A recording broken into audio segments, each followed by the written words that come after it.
ayithi ngihlala naye so ngizothi manje usendlozi lami indaba befile umuntu bese kuthiwa usekhona ayifunayo kade ephila emhlabeni ube zidakela utshwala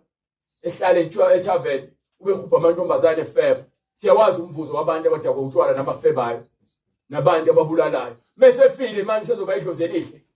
ufehlupheke ngenawo ngisho imoto ufehlupheke ngenawo ngisho inkomo yapha bese efile sefuna imbuzi ufeni ngazwani ningakhulumisani bese efile useyidlozi elihle kanjani kadeke wena ungamfuni emhlabeni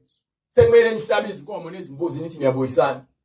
imfundiso leyo yomuntu lithi iBhayibheli imfuno uNkulunkulu esanda ukutholakala so umngcwele kufunakala manje impilo kaNkulunkulu ifunakala manje bese ufile uyahamba ekusabelo sakho lapho usebenzela khona ngoba usebenzela esihogweni uyahamba esihogweni ngoba ubhema ugwayi uyahamba uyoqhubeka ubhema ugwayi wakhe esihogweni bekathi ufebe uzohamba